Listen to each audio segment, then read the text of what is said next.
Ladies and gentlemen, if I could have your attention, please. This is the meeting of the Astronomical Society of South Australia, our public meeting. Welcome to the Bragg's Lecture Theatre. I trust you've all had a chance to read the information on display. Various viruses are still with us, and it's not rude to move away from somebody who's coughing or sneezing. So, yeah. Please take whatever precautions you feel necessary. The other request is to turn your phones on silent for respecting the speaker and to help others enjoy the presentation. Emergency routes, in case anything goes wrong, are through the doors you came through at the back of the stairs, or to your right, the doors at the bottom here, which also lead you back to the area you came from.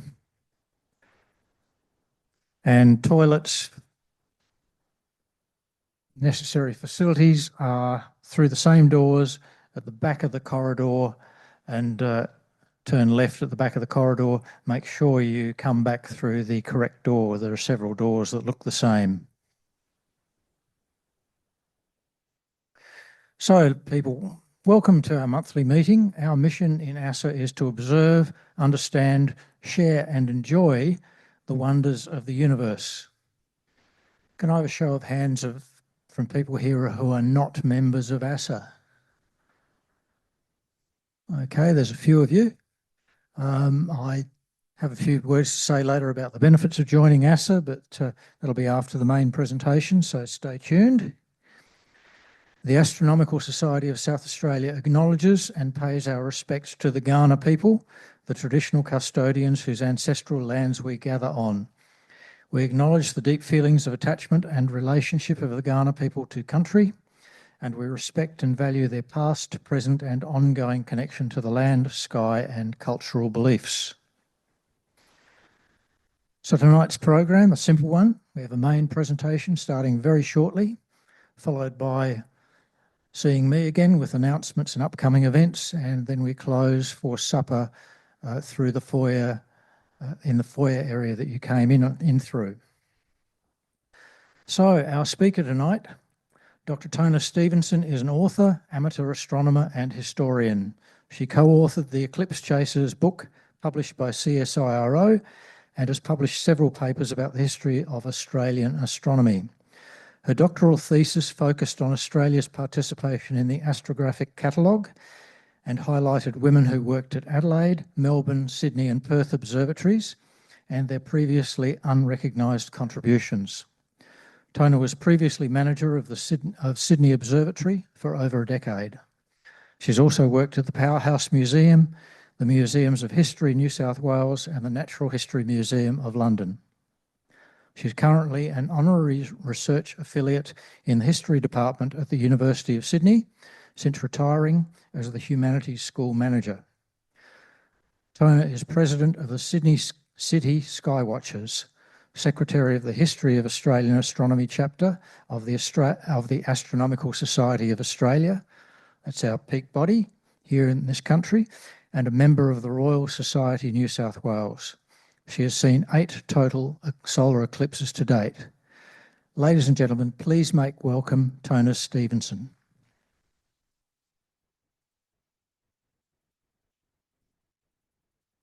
Thank you very much, Gerhard, for that great introduction. And yes, what a fantastic society this is. And it's great to recognise some familiar faces and some people I know I must meet. So I'd like to begin tonight by also acknowledging the Indigenous people of this land, the Kaurna people. I prepared my paper on the land of the Gadi people, and I'd like to pay my respects to elders past and present and extend that respect to Indigenous people here today. I acknowledge First Nations people of Australia and the Torres Strait Islanders as the first astronomers.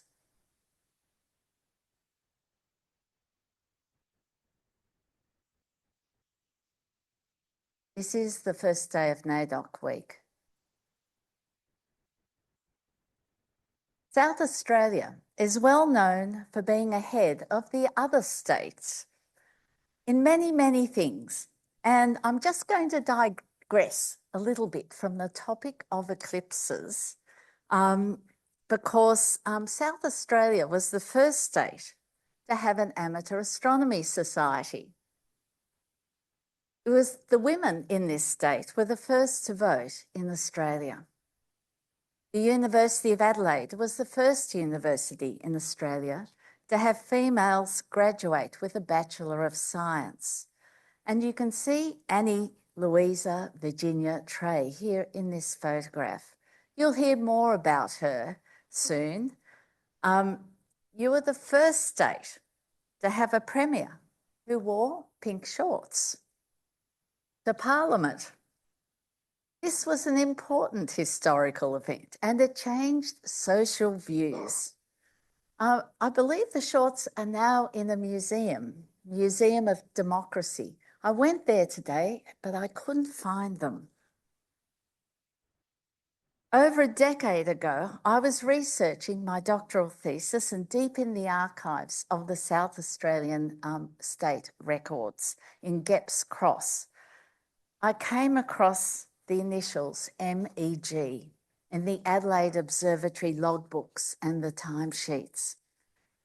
These initials belong to Mary Emma Greer, who in 1890, at the age of 29, began work at Adelaide Observatory. Greer worked 9 a.m. to 3 p.m. She then returned at 7:30 to 9:30 or even 10 o'clock, at least 3 nights a week. What was she doing? I saw that over an 8-year period, Greer was not only calculating the positions of stars to be used as the reference stars for a very important catalogue called the Astrographic Catalogue, and they were going to be used by Melbourne and Sydney observatories, doing that during the day. But then at night, she returned to observe through the telescopes. She was doing the sort of work previously only the domain of male astronomers. Local newspapers reported that when in 1893 it was ruled that women could join the astronomy section of the South Australian Royal Society, your connection to the ASA, that's connected to the ASSA, Mary Emma Greer and her friend Alice Maud Todd were among the first to join. Greer had realised that a woman's place is in the dome. That is, until she fell in love with the assistant astronomer, Richard Fletcher Griffiths. And due to marriage, she had to leave her job as government work was not allowed for women who were married. Now, that was the law. Charles Todd, who I'm sure you will all know about, wrote to his counterparts at Melbourne and Sydney Observatory. And he wrote, and I'm quoting, "Adelaide Observatory has lost its veritable Caroline Herschel." Strong words. It appears that Mary Emma Greer was in fact the first woman in Australia to be employed by a government observatory to observe the stars through the telescope and to join an astronomy society. So it was not surprising that South Australia would play a central role, perhaps seeking another first at a very significant total solar eclipse. Yes, we will get to eclipses. Now, some of you have just sat through a great lecture, so some of you will know a lot more about this than I'm going to present. But for those who haven't, let's look very quickly at what is a total solar eclipse. And aren't we lucky? We live in an era of perfect geometry. Our moon is 400 times smaller than the sun, and the sun is 400 times more distant from the Earth than the moon.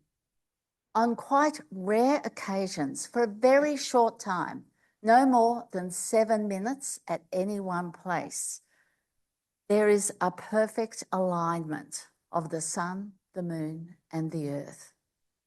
To be in the umbra, to be in that complete shadow of the moon, was essential for scientific experiments to understand what we now consider as a fundamental law of physics.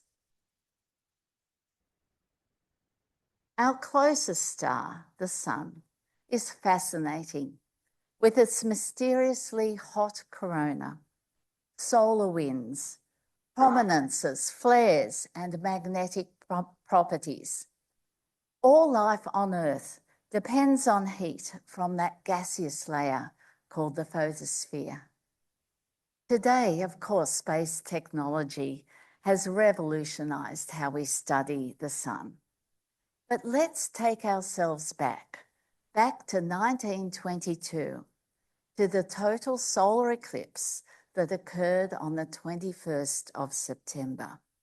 And this eclipse was very special, not only because it went right across the continent of Australia and would be seen by many of the population, but for scientific reasons, as I will now outline. In the 1922 eclipse was the best opportunity, not the first, but the best opportunity since 1919 to confirm one of the fundamental predictions of the theory of general relativity. Those who are at the previous lecture, just been hearing about this. And this theory was published by Albert Einstein in mathematical detail in 1916. And the essence of general relativity is that the curvature of space is due to massive objects causing a distortion in space-time. A consequence of the theory is that light rays passing close to a massive object, such as the Sun, are deflected by a small amount. Another part of it, of course, is that light, as well as matter, is subject to gravity. And Einstein predicted that a ray of light passing close to the Sun is deflected by 1.75 seconds of arc. This is small, but it's a measurable amount. And over 100 years ago, this could only be measured during a total solar eclipse. So that previous eclipse in 1919, when they tried to test the theory, that is usually credited with proving general relativity. And in the paper presented to the Royal Society on the 6th of November in 1919, British astronomers Frank Dyson, the Astronomer Royal, Arthur Eddington and Charles Davidson, they stated in their paper that the greatest weight must be attached to the results obtained with the 4-inch lens at Sobral. Sobral is in Brazil. And these images were taken by Davidson and Andrew Crommelin, and they produced 7 useful stars with a mean result of 1.98 arc seconds deflection of light. Close, very close. However, William Wallace Campbell, who was director of Lick Observatory, he was a skeptic, and he was one of those skeptics of the positive kind, the kind of skeptic that says, well, I don't believe you, so I'm going to try and prove it myself. And he decided that that 1922 eclipse was a fantastic opportunity. And my purpose of this talk is actually not to challenge the 1919, but to examine not the Lick Observatory's very successful outcome in 1922, but to look at some of the lesser known observations, and in particular, the repeat observation that was taken by Adelaide Observatory. So there were many locations for this total solar eclipse, and you can see the shadow of the moon. It passed over the Maldives, then went to Christmas Island. So it was coming this way, across here, Wallal in Western Australia, it was Wallal Downs. Across here, Henbury, some of you'll know that name, Cordillo Downs, Gundawindi, another big expeditions was set up there. And then it left here the east coast, around about Ballina. The path of the eclipse was never more than 100 miles or 161 kilometres in width. Now, the best, so who was at these? I'll just quickly touch on the three I've circled because they're quite important. Christmas Island, the Astronomer Royal, Albert Einstein, Davidson, Eddington, Harold Spencer Jones and his wife Mary. They all wanted to view this eclipse with Einstein, of course. 80 Mile Beach, Wallal, Lick Observatory, with a few other very important expeditions, including one from Canada and one from Cordillo Observatory in India. Over here, Gundawindi, Sydney Observatory. So it was very well covered and very wisely so. Understanding the significance of this eclipse was very important for the Commonwealth and the state governments. Their support would be required. And the Adelaide Observatory director, George Dodwell, he produced a brochure about this eclipse the year before. You can see the date on this, November 7th, 1921. Have a look at the stamp, where he sent this report to, the Prime Minister's Department. Dodwell was well connected in Australia. And in Britain, he was the second cousin to the Astronomer Royal. And here's the Lick Observatory expedition. These were all very experienced people, and you can see here William and Elizabeth Campbell from the US and some of the others I've mentioned. You'll also see Lieutenant Commander Quick from the Royal Australian Navy. This expedition was very much supported by the Commonwealth Government.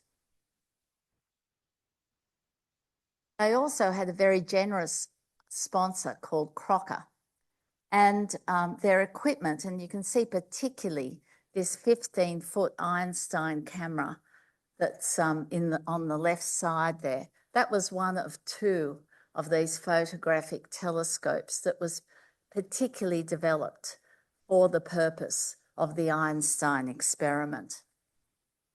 And on the right, we'll see this type of coronagraph again. You'll see a coronagraph that was developed by an astronomer called Cheverly. And they'd been using this coronagraph for some years and many eclipses before this one, way back even as far as 1893. So our focus today is on Cordillo Downs and the South Australian eclipse expedition. And you can see that being at Wallal, the reason that the Lick Observatory went to Wallal was it had the longest totality of over 5 minutes. Cordillo Downs, less so. And that also meant that the angle that the sun was at was much lower, around 30 degrees. And that's really important when you're trying to do this exacting work of photographing not only the totality, but also the stars. So much more beneficial to have the stars almost at zenith at over 50 degrees and that longer totality. But at Cordillo Downs, they actually had 3 minutes and 52 seconds. And there were advantages to this site. The low humidity was very important. At Gundawindi, the chances of rain were quite high for Sydney Observatory and at Stanthorpe. Wallal had good opportunities for the weather. But the thing is that Adelaide Observatory's director, George Dodwell, he realised, look, that this expedition would require a large number of people and resources to be successful, nonetheless, because of its remoteness.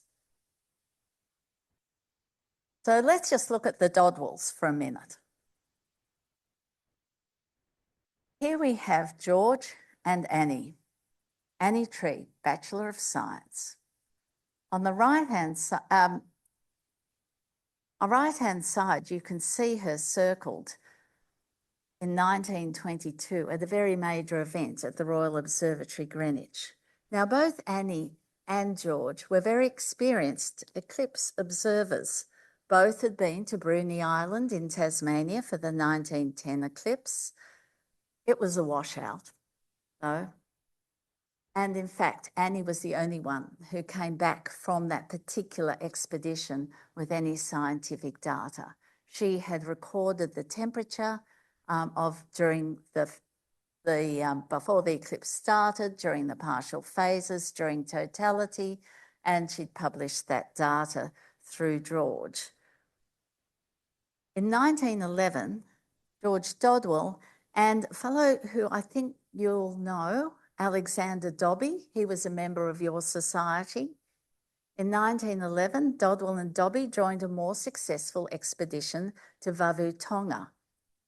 Now, I saw Dodwell's photographic album today in the South Australian Research Library. I don't have photographs of it here, but it's there for anyone here to enjoy the amazing images of the expedition at Vavu in Tonga.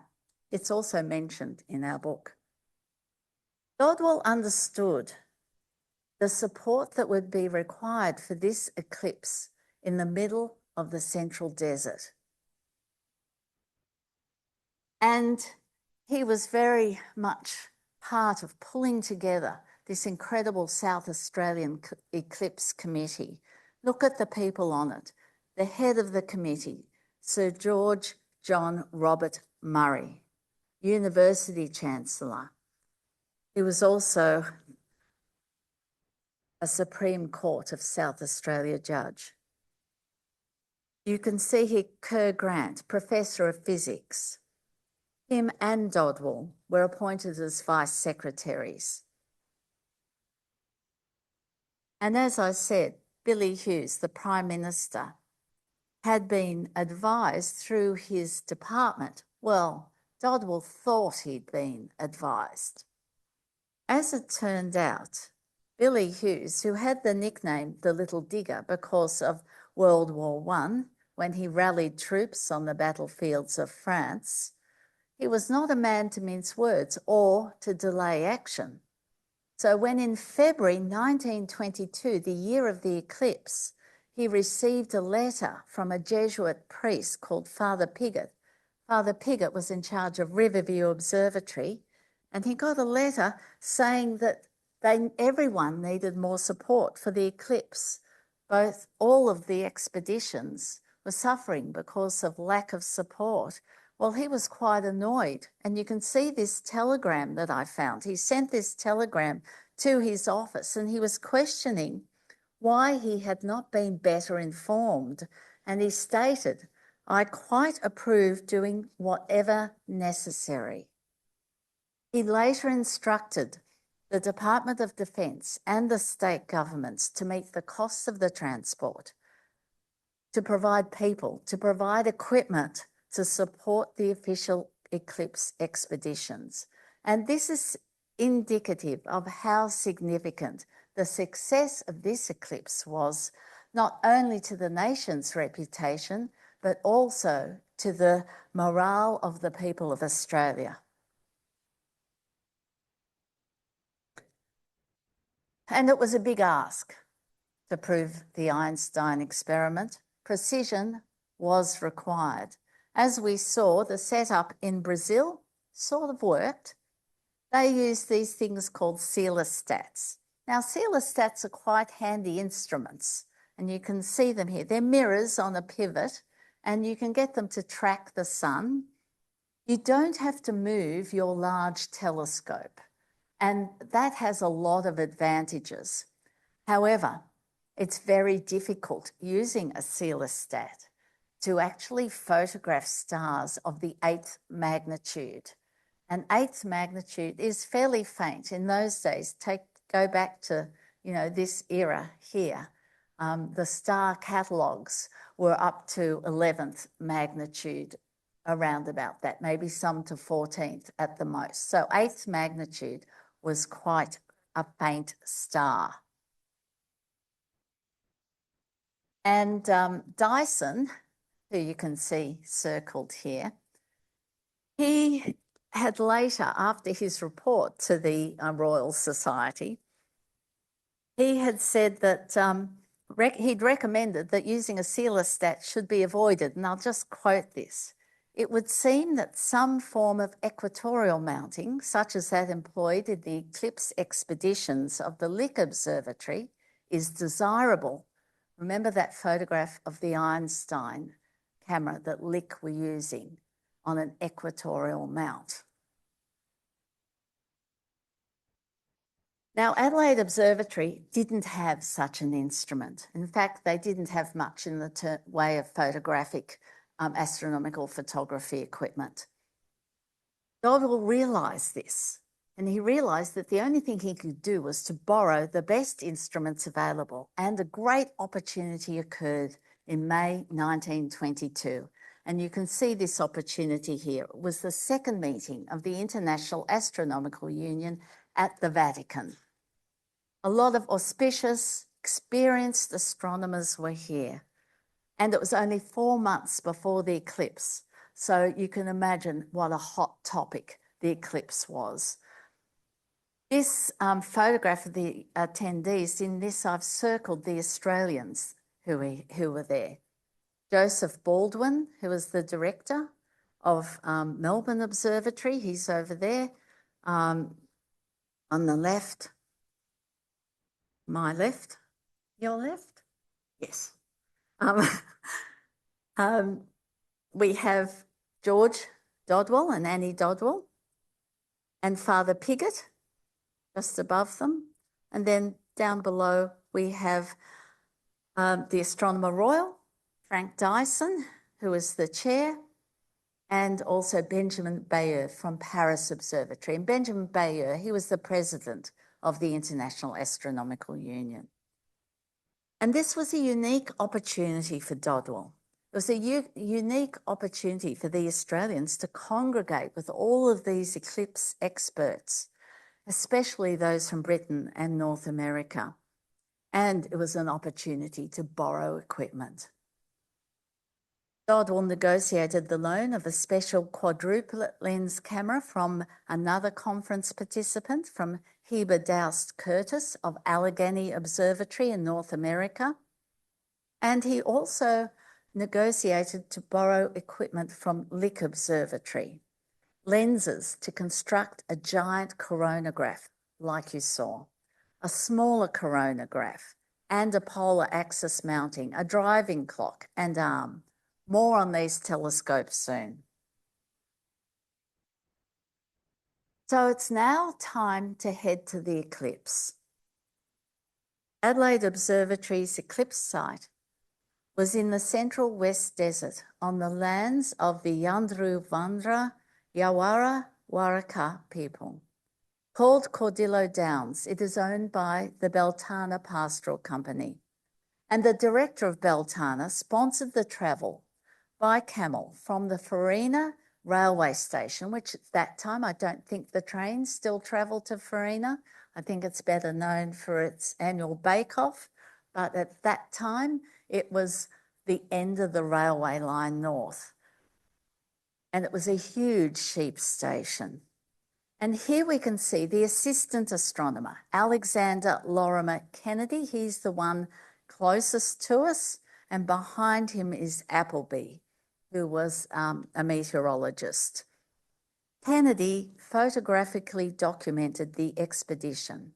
And these images are in an extraordinary photographic album digitised by the National Library of Australia.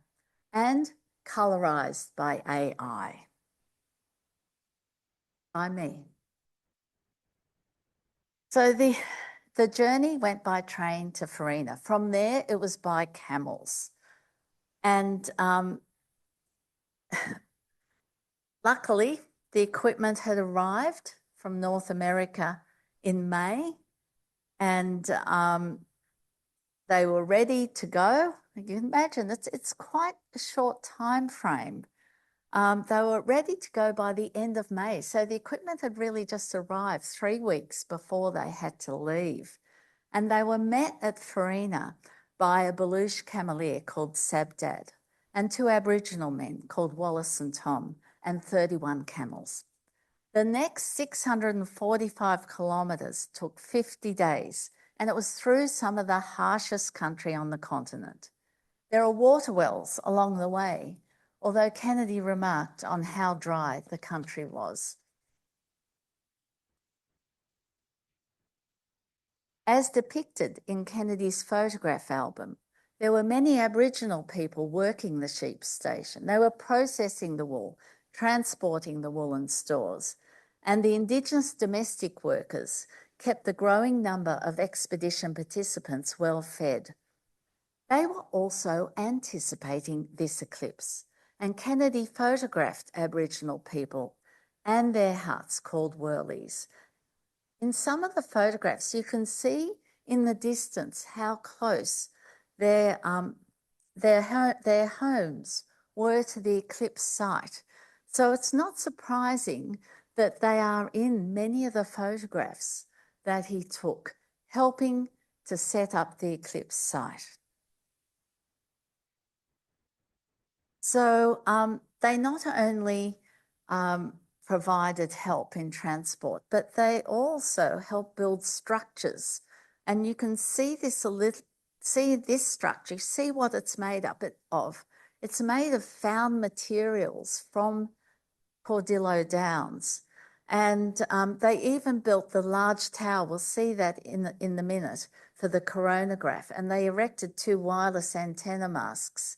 And this was all using material found on the station.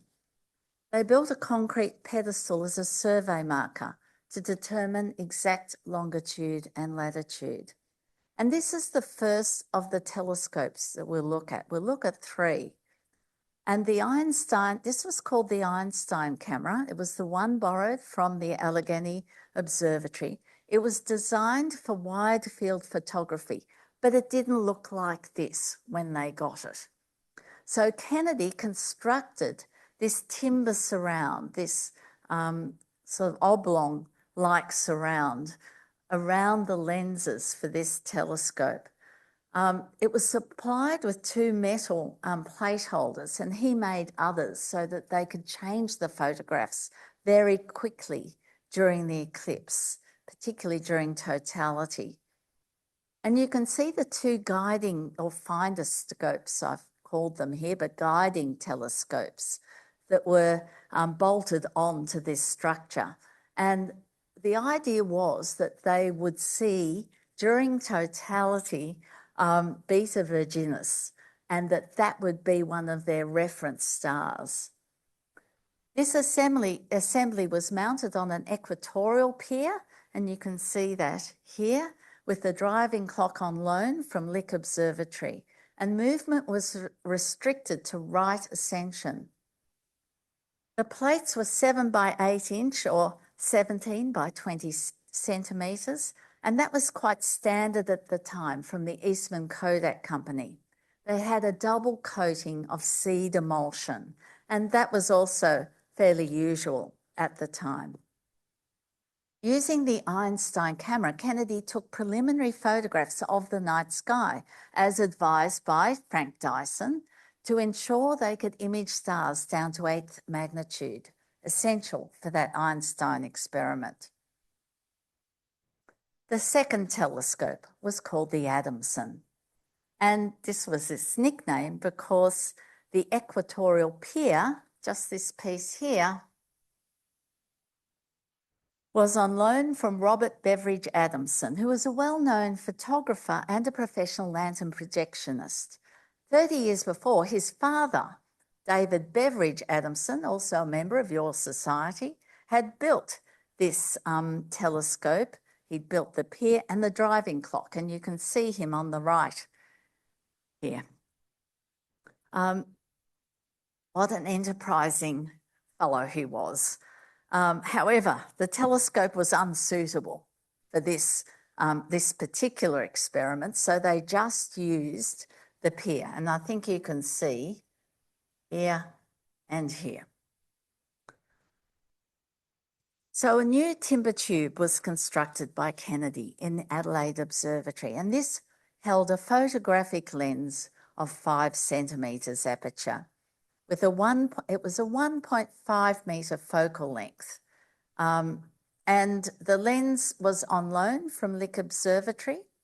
The idea was that this would take smaller images, focusing on the sun's corona. And the Adamson became one of the 2 coronagraphs that I'm going to show you the second one in a minute. But before I do, I'm going to show you this photograph, which thank you to Gerhard Elitis. Thank you very much. Gerhard advised me that the equatorial mount used for the Adamson telescope was reunited with its original telescope, and that the University of South Australia, which is now Adelaide, and South Australian University, together came to the party, and they offered long-term storage with the aim of eventual public display at the University Planetarium at Mawson Lakes. So thank you, Gerhard, for this image and that information. We're on to the third telescope, this Schaeberle camera, and you saw one of these before that Lick Observatory had. Campbell wanted Adelaide Observatory to have one of these. Firstly, because what if it was cloudy in Western Australia? This was an ideal opportunity to put another instrument somewhere else on the continent. Secondly, for comparison photographs.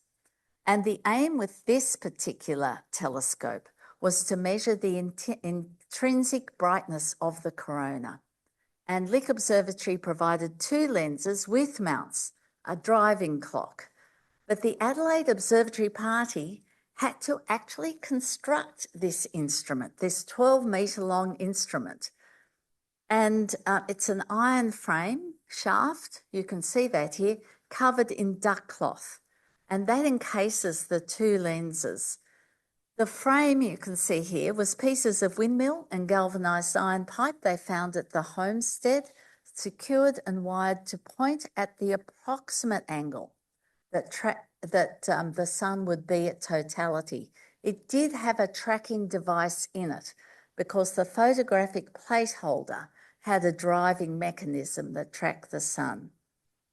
Lick Observatory also sent the large 35 centimetres by 43 centimetre photographic plates. They were hermetically sealed in tin cases, and these are large plates compared to the smaller plates.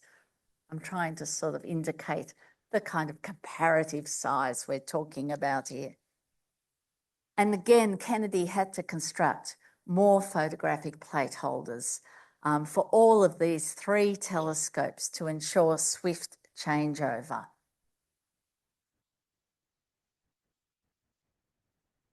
So where's Dodwell? Well, Dodwell, an Adelaide University student, Edward Thrum, they arrived at Cordillo Downs by motor car 4 weeks before Eclipse Day.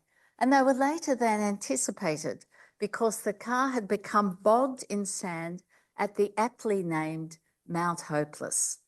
And they had to be pulled out by camels. Kerr Grant arrived soon after with Walter George Wallal, who was from Sydney, the University of Sydney, and Wallal came over the Blue Mountains by car with a team.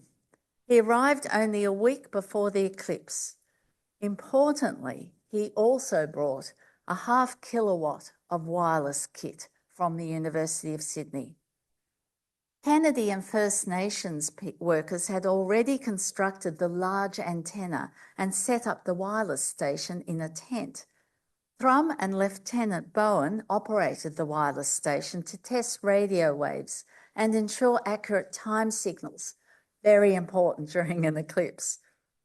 And with this receiving and transmitting equipment, they were able to connect with Sydney, Adelaide and Melbourne wireless centres, and communication was also established with Adelaide Observatory and a Melbourne radio station.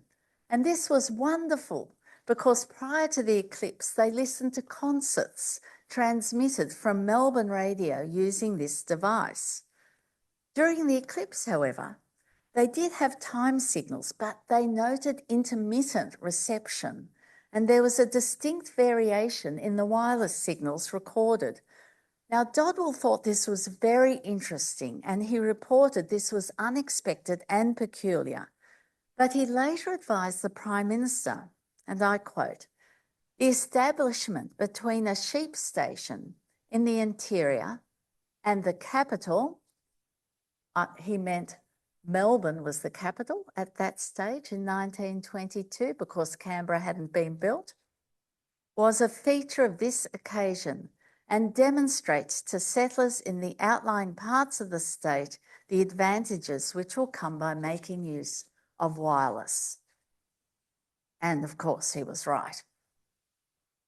Back in Adelaide, Annie Trey transcribed the information she received by wireless from Dodwell, and she transcribed it to the newspapers. So when you read the newspaper reports before the eclipse, Annie Trey is the person who'd written those for the reporters. And as well as the scientific information, she wrote about the everyday life that she'd heard about at the Beltana Pastoral Company, the assistance provided by Indigenous people. Settlers outback receive much help from the natives of this country. I'm quoting here. We wouldn't use these words these days, but I think it's important to tell you what she wrote. "The Aborigines are much interested in the preparations for observing the coming eclipse, which they translate as the sun is going to get sulky." Now, think about it. What happens during an eclipse? I find that quite an interesting idea, quite an interesting interpretation of what was actually going to happen. Dodwell reported that an Aboriginal woman was worried about her baby. All this activity, what's happening now? And that elders went to the nearby lake prior to the eclipse to inform others who were not employed by the station about the eclipse. So there's a lot of activity happening around this time, not only by what was termed as the official party, but by everybody in that area. And there are now 3 main telescopes, a wireless tent, you can see that in this photograph, and a weather station, and many rehearsals in the week prior to the eclipse, especially practices changing the plates. The word go would be shouted at second contact when totality was going to begin, and that's when they'd be getting those plates in and getting ready to change them. And eclipse day did come. The eclipse began at 2:20 p.m. in the afternoon, with the wind still prevailing. And this distorted observations of the earlier photographs of the partial phase. Fortunately, and this does happen, the wind completely died down during totality. I'm sure some of you have experienced that yourselves.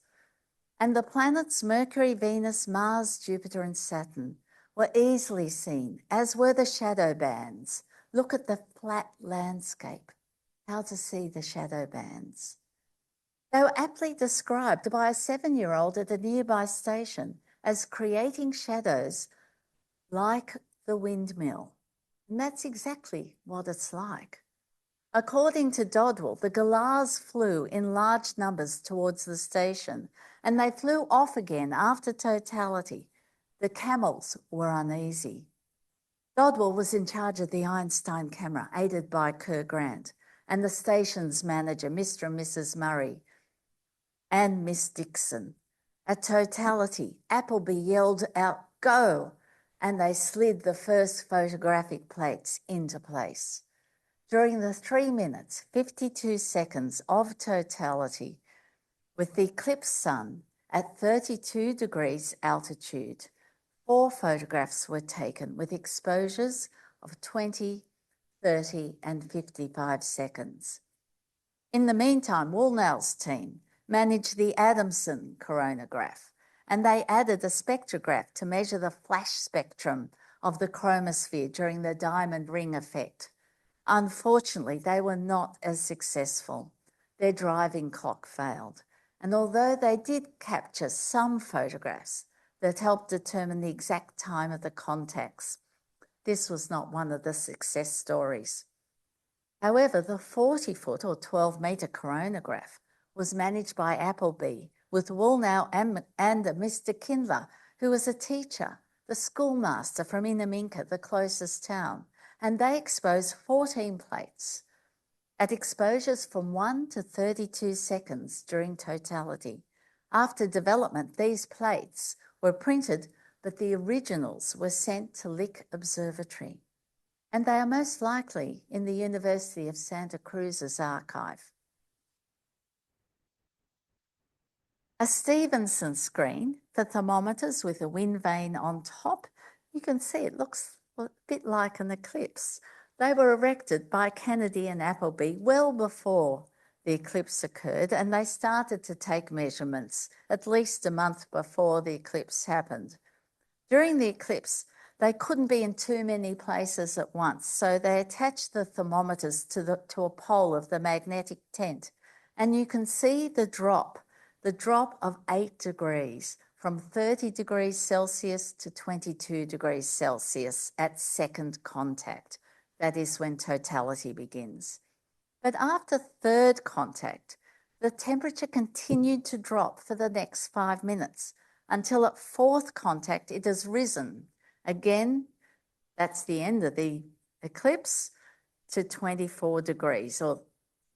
So measuring the temperature is something that I continue to do at eclipses, and I have noted a 6 to 9 degree drop and a similar kind of pattern, this slight delay of when the temperature continues to still go down a bit after totality.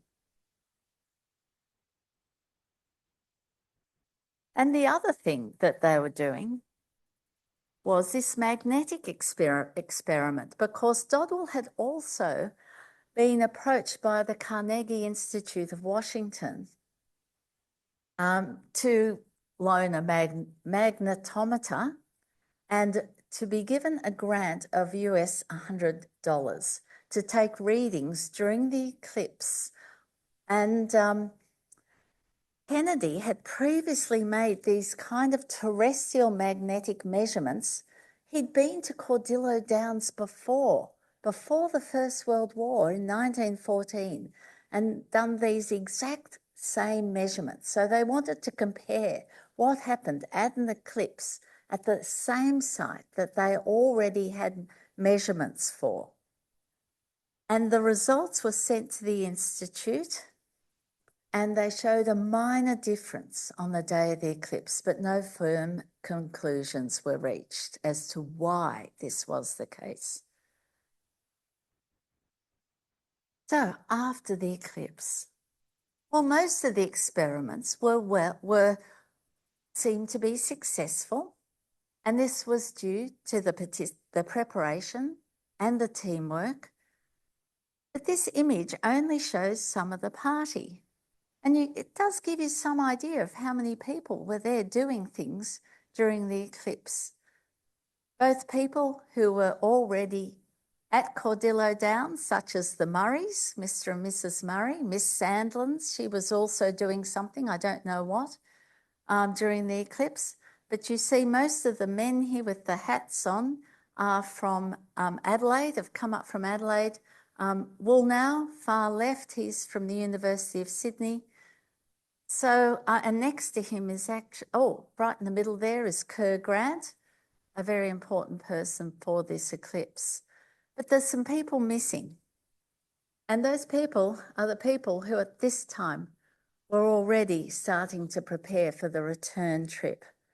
The Aboriginal people, the cameleers, who not only provided transport but helped build the instruments, and they continued to work on the disassembly and return transport. The photographic plates were all sent back to Adelaide to be developed because of the dust at Cordillo Downs. And after the plates were developed and printed, they thought they could review their work and feel more assured that they had results. And on the 4th of October, Dodwell wrote to Frank Dyson via the Agent General for South Australia, who was at Australia House in the Strand, London. Cordillo successful, sending you Einstein plates, George Dodwell. 2 days later, Dyson replied to the Agent General asking him to cable the following message to Dodwell. Congratulations, pleased to measure plates, Dyson. Well, a few days later, Dodwell wrote to Dyson, and remember, Dyson was his second cousin. My dear cousin, we were all very sorry that your expedition to Christmas Island had bad luck with the weather on the day of the eclipse. At Cordillo Downs, we were very fortunate and had a perfectly clear day. A fringe of the chromosphere was visible. From the appearance of Beta Virginis, I think we have good sound measurable images on the plates. And you can see I have here plate 3. And on the left side, you can see the map that Dodwell and Kerr drew, showing Beta Virginis and where it would be. And also showing, by this stage, they'd identified which were going to be their main stars for measurement. This is a drawing of the corona made at Cordillo by Broken Hill surgeon and ornithologist Dr. William McIlvray.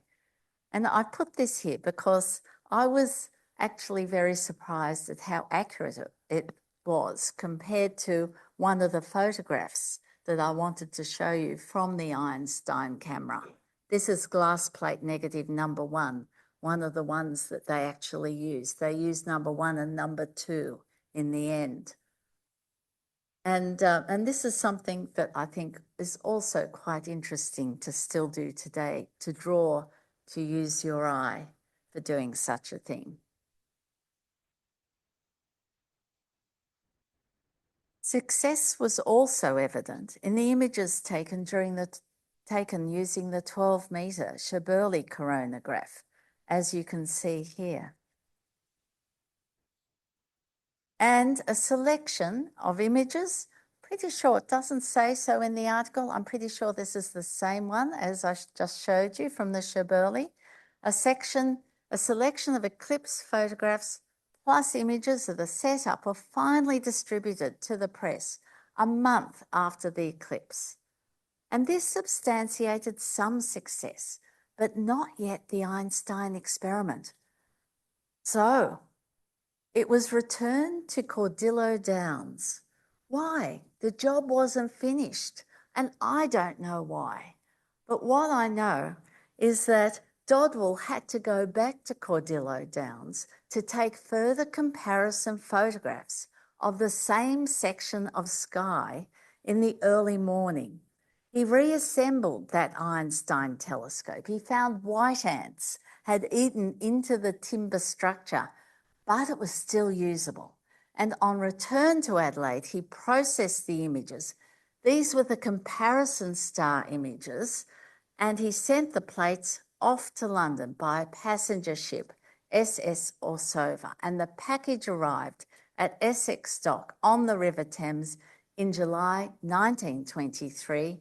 And the box that you see here on the right, we're pretty sure that the plates that are still in that box, that this is one of the boxes that he sent plates in.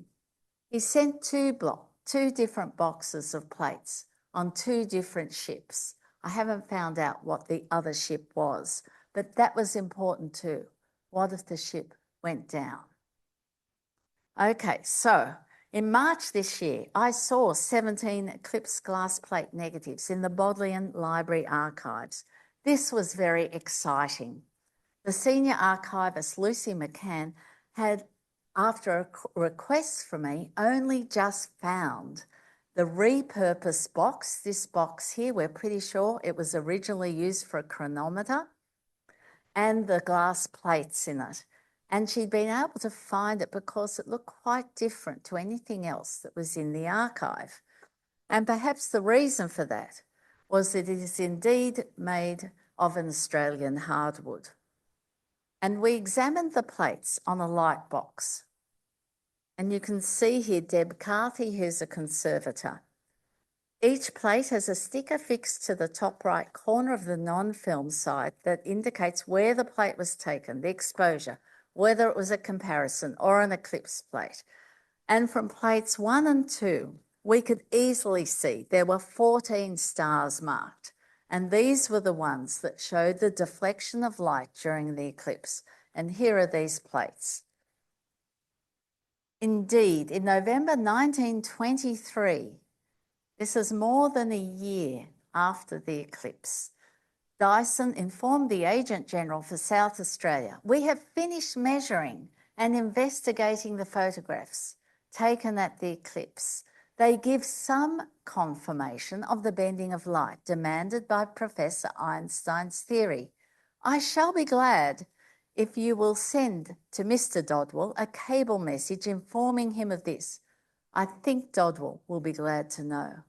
And you'll sense there is a little tone of qualification in this message. Dyson explained privately to Dodson that although he had done well, and again I quote, "the close agreement with Einstein is a matter of luck." The plates were very difficult to measure. They should have been exposed for longer.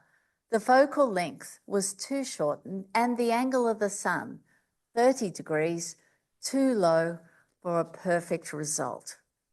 But 14 stars were successfully imaged as shown. The stars on plate 1 demonstrated a displacement of 2.36 arc seconds.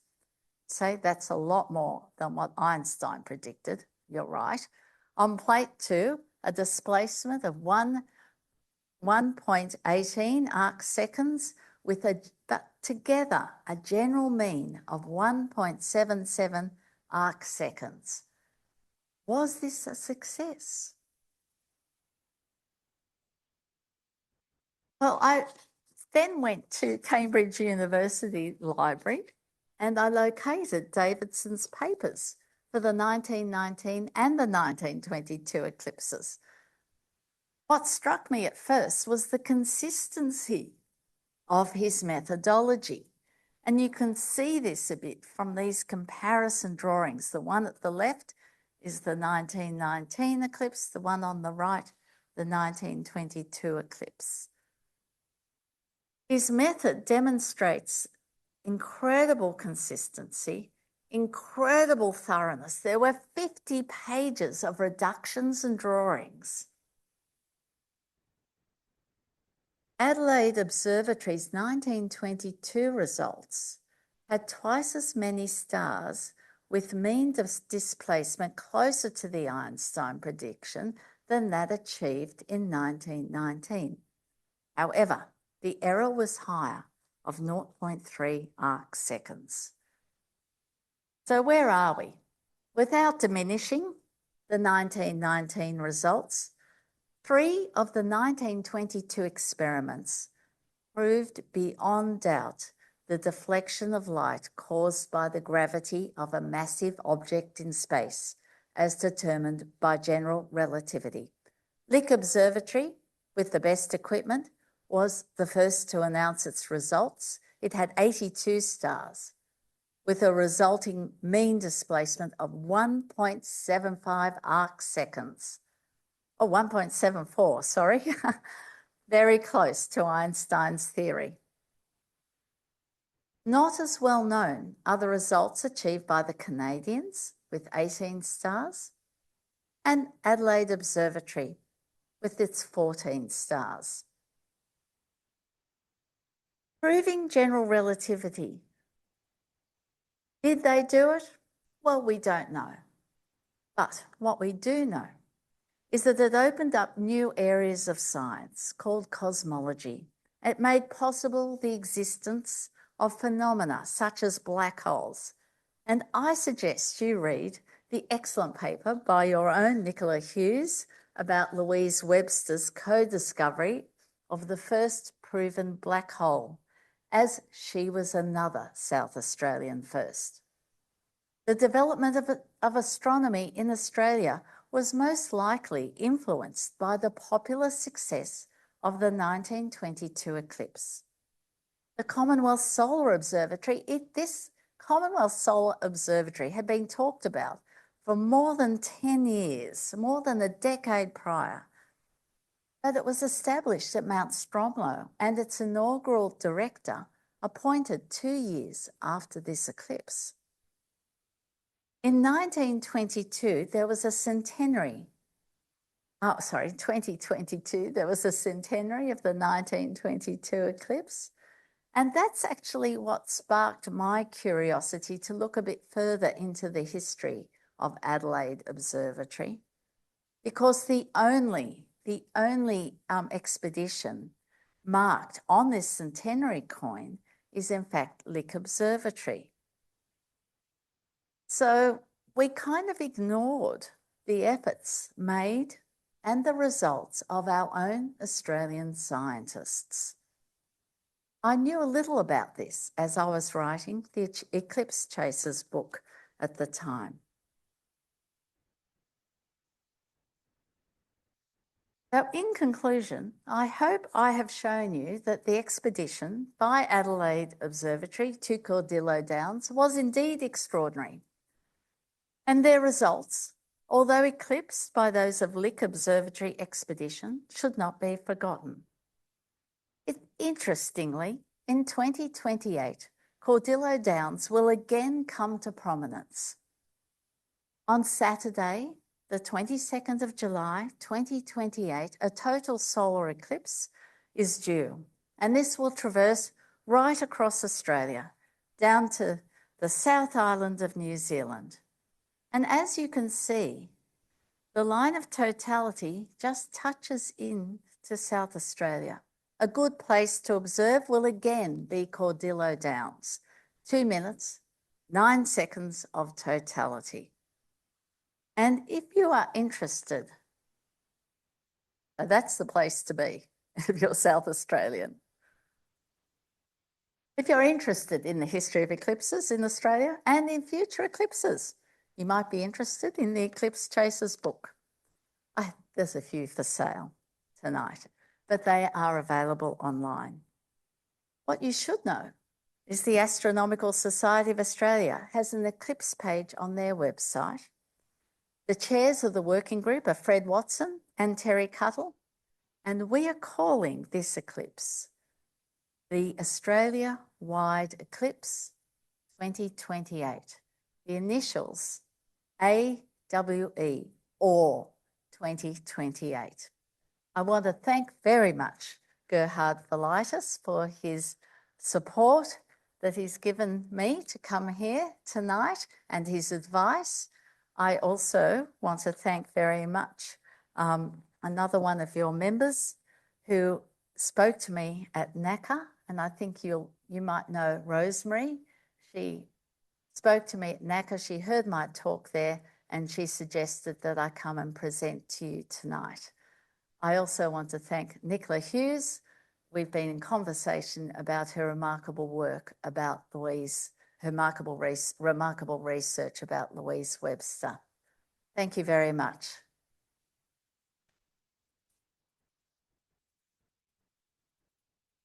Oh, and I have a book for your library. Oh, thank you, Toner. We have time for some questions. No doubt there are some, hopefully. We have a couple of runners with microphones here. We have John at the front. Thank you. John Newell. The the displacement of the stars around an eclipse spread right around the sky. Is that true? Well,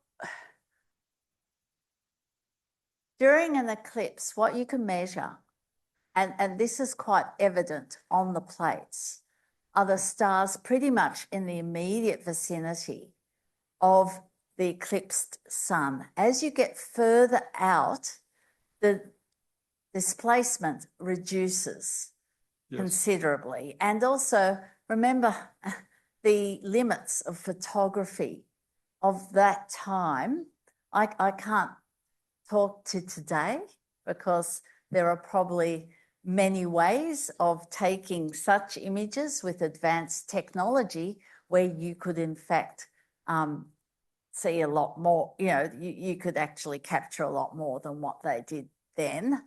But you can see on the plates, and this is actually quite evident on Lick Observatory's report, in that they actually show you the little bits of line between the eclipsed star, the star with the sun in front of it, and where that star was before. So, yeah, your question's a really interesting one, but it is, from what I understand, it's the ones that are closest to the sun that are going to show that deflection of the massive object. Thank you. The deflection of light. Okay, thank you. Further questions? Another one, Lisa, at your level. Yeah, thank you for your talk. Are some astronomers still attempting the same experiments today, just for interest? They did until, I think, the 1929 eclipse was another one where they again tested Einstein's theory. Interestingly, their results were nowhere near as good as Lick's results, Lick Observatory's results. But after that, the Astronomer Royal said, you don't need to do this anymore. That doesn't stop people from actually doing it. So I imagine, I don't know for sure, I'm sure you can, if you research that area, you will find examples of people doing that experiment. I think people like to see for themselves, just as William Wallace Campbell wanted to have a go himself. Yeah, yeah, thanks very much. Microphone is moving around. Lisa's doing a bit of work there. Fraser Farrell. Thank you. Well, he actually asked one of my questions. First of all, a comment. It strikes me in all those old photos how terribly formally dressed everyone is in that steaming heat in Central Australia. The other thing too, a lot of these historic plates are sitting in archives that are not located in Australia. Are there any plans afoot to repatriate some of them to museums here? We only just found the Bodleian ones fairly recently. And I don't know, I mean, I haven't been to the University of Santa Cruz yet. Yeah, you may not want to go to the United States right now. Yeah. However, the good news is that an Australian astronomer is, I'm not sure if he's the Vice Chancellor, but he's very senior. And I was planning to contact him to ask him if they could have a look to see, because you know that they were the big plates, the big Shibboleth plates that surely could be found. I'm not sure whether repatriation would happen. The British, as you know, aren't keen to give things back. But I actually there's an ABC show about that. I actually met the head of the Bodleian Library. He came to give a talk in Australia. I'd just come back from seeing those plates, and we actually have to thank him because Bodleian Library took on all of the Royal Greenwich Observatory plates, over 140,000 glass plate negatives, against some odds, can I say, because they are not an astronomy organisation. I think that Fred Watson has actually been investigating with someone in the UK, re-scanning the 1919 plates and re-looking at those for scientific reasons. Fred's actually going to give a talk, an online talk, which I'll send the links to you, Gerhard, to send to others in October, on October the 14th. That will be recorded as well. So there is a sort of groundswell of interest in these and the astrographic catalogue plates. You know, that's the other thing. Perth Observatory have scanned theirs. Sydney has Melbourne's and Sydney's, and they haven't been scanned. David Malin did a couple. Yeah, these are like the Harvard Observatory plate collection. I mean, you want a record of what the sky was like 120 years ago. This is your only source. This is the source. This is the source, Fraser. And I know you're interested in eclipses because I've been emailing you about the OR 2028. But you all know you're very lucky that you will have 2 eclipses after that, 2030 and 20... in South Australia, 2038. 2037 is only technically in South Australia. It goes in the extreme northwest corner on the APY lands. I think it's 900 metres south of the corner, according to my current calculation. Yeah, look, you know, go to Alice Springs, people. It's a lot easier to get to. No, you might get bogged at Mount Hopeless.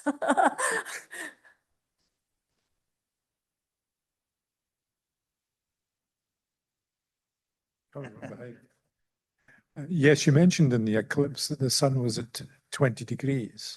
Or was it 30 degrees? No, 32 degrees 32 at Cordillo degrees. Downs. Now, I'm assuming, of course, that the sun and the stars would be affected by refraction by the same, but was there any notes made referring to refraction in their experiments? Not in the reports I've read, and I've read most of what's available.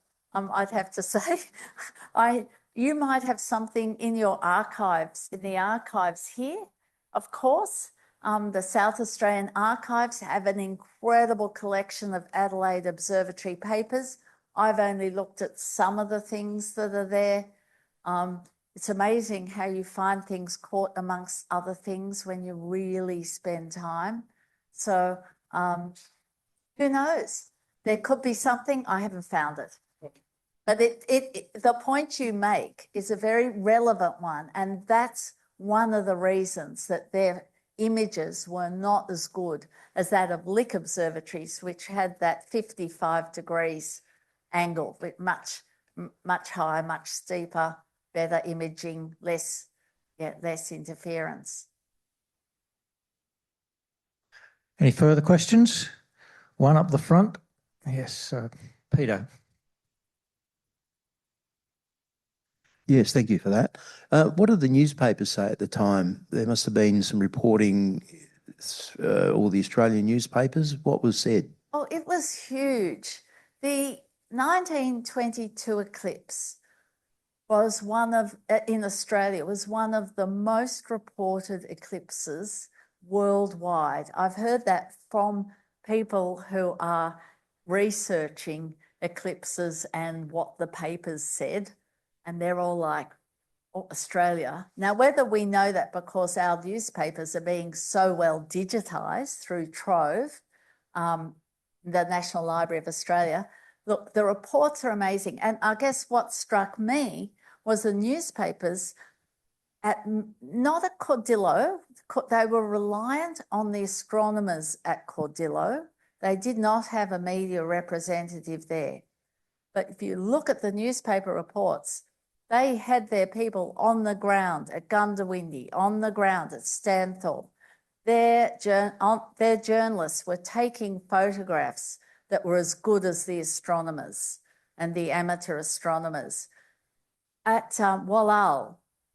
So Charles Kingsford Smith flew in, bringing reports, and he was taking stuff out, taking stuff back. They had a very fast turnaround of information to the journalists. This was important because Australians were in a very bad, Australia was in a very bad state at the time. It was almost bankrupt because of what was owed in finances for the Gallipoli campaign. It owed Britain. It had to pay Britain for the Gallipoli campaign, and Billy Hughes had been trying to negotiate that, but was unsuccessful. There was a low morale of the day, and this eclipse was seen as a real uplift for society and to prove to the rest of the world that Australians, can be, we were a country that was capable. It's a very interesting situation, actually. I find the whole social side of it. So just pop on to the National Library of Australia Trove site, put in Eclipse 1922, and you'll see hundreds and hundreds of reports. Okay, we have time for maybe one last question if anyone feels a need. Otherwise, we'll move on. Thank you, Toner, for a great presentation. You can stay here for a moment, Okay. please. Yeah. Sit here. Yeah, a remarkable presentation about the history, the scientific history, a key moment in the scientific history of this state. And it's wonderful that you've been able to put it together and present it to us this way, and in particular colorise it for us with that display of images which were doubtless black and white in those days. The only point I can find in remiss is that you mentioned Don Dunstan, his magnificent pink shorts, which are unfortunately in black and white in display up there, but I'll let that go. Thank you again, Toner, for this volume, which I think you have a couple of copies of this for sale in our foyer. So take a look at that, people. And I also note that I'm a collector of quotable quotes, and I have another one to add to my collection courtesy of your presentation tonight. That quote is, a woman's place is in the dome. I thought that was quite fitting. So thank you, Toner, for a great presentation. As is customary, we offer you a little something to enjoy in gratitude of your presentation, and I'm sure you'll save that for the cloudy nights in your amateur astronomical life. I don't know if you can see this, but this says the dark side of the moon. Amazing, fantastic. And of course, you are the wine state, aren't you? Okay, ladies and gentlemen, Thank can we you. please thank Toner for a wonderful presentation. Thank you. And thank you. Thank you. I'll continue now, and we'll few announcements and things to close off with. We've had questions. We have every expectation that this presentation will appear on our YouTube channel, so take a look at that for past talks that we've had, including presentations by our very own Paul Martinitis on the sky this month, or perhaps the sky in the recent months. He's been a bit busy lately, but well worth looking at to see what's in the sky. And if he's talking about June, then just add, I think, 30 degrees, an hour and a half to whatever time he gives for his June presentation. ASA is having a major change to its website and member database. We've contracted with a group called Member Jungle, an Australian-based specialist company dealing with association management hosting. We're looking forward to a website that works for public information and member services, so that will break very shortly. For members here, you're going to get an email that says, please confirm your details because your details are being transferred to a new database. And we obviously want to confirm that everything's correct, and in particular your contact details. So look out for the email, which will come shortly as the website transits. Our existing systems, other existing systems such as YouTube, Facebook, Zoom and such like will continue on regardless, as will AssaChat. AssaChat will continue into the future. ASSA Awards closed yesterday. We hope there are no regrets from members here who failed to get their entries in time. The keynote date to remember is the dinner and awards night, Friday the 4th of September. Details will emerge in due course ahead of that event for tickets. It's the premier night of ASSA in the years, and it's great fun. So members, please consider booking your ticket as soon as it's announced. Activities and events for July. Of course, we have ASSA at home, and that's just a general chit-chat, but via Zoom for members. Member viewing nights, Stockport, 11th and 18th of July. People should keep an eye on AssaChat for any late-breaking developments, such as cancellation due to bad weather, which you've had a lot of recently. Tuparang, also on 11th of July with Meldanda. And of course, we're looking for a coordinator for Meldanda.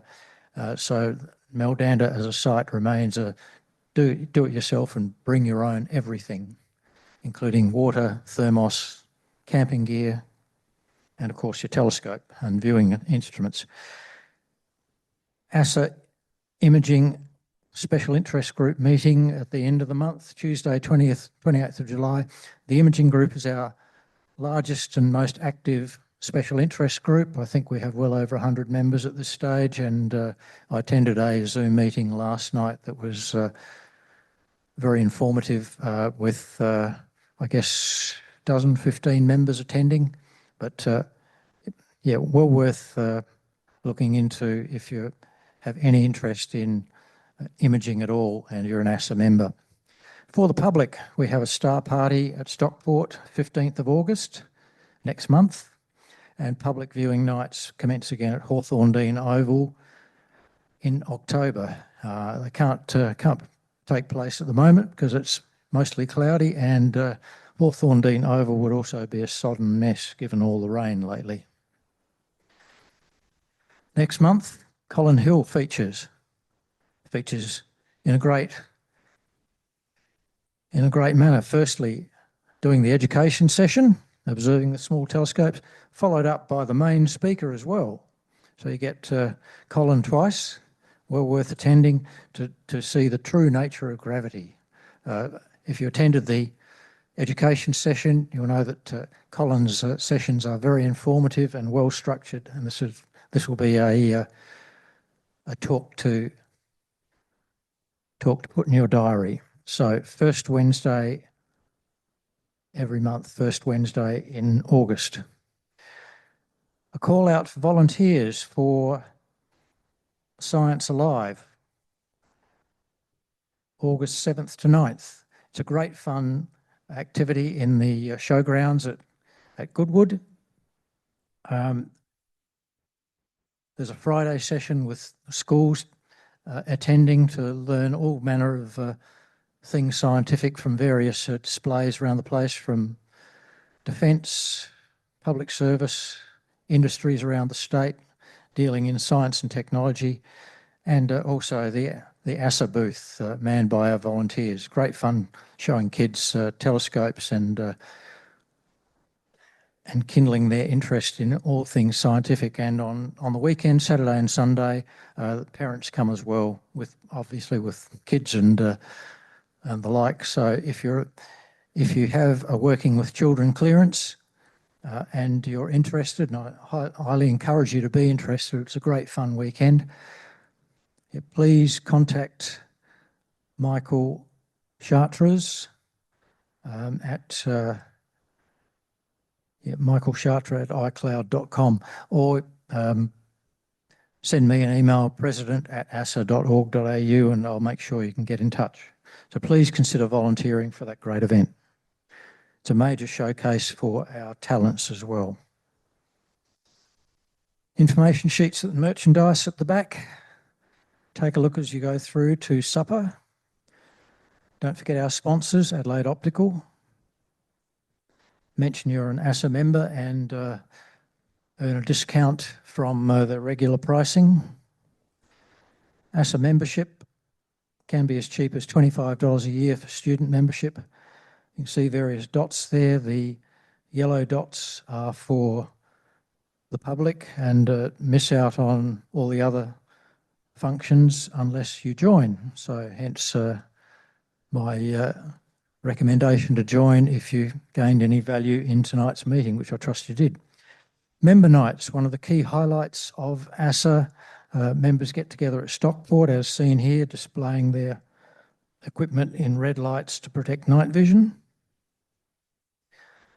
Dark sky camps, this site at Alpana. Great fun, great social events, 4 to 5 nights of camping there in the shearers' quarters or with camping gear as shown in the lower photo. Wonderful part of the world to visit by day and look up at night. Perfectly black skies because we control the lighting environment in the vicinity. Similarly for Bendelby, you can see some of our astro imaging enthusiasts there at the top row and the camping ground below with telescopes arrayed throughout. Also a wonderful place to go to enjoy the benefits of membership of ASA. Social media, Facebook and YouTube. YouTube in particular, our presentations, as I've noted previously, youtube.com/astronomy.sa and the other channels. Thank you to the volunteers tonight who make things happen, particularly Lisa and Ian, who we believe have effected a successful recording of tonight's session. Time will tell, but we have every confidence in your abilities. Thank you very much. And to Brian, who's looking after tea and coffee and supper available in the foyer. So, ladies and gentlemen, thank you for attending. Thank you, Toner, again for a great presentation. See you next month.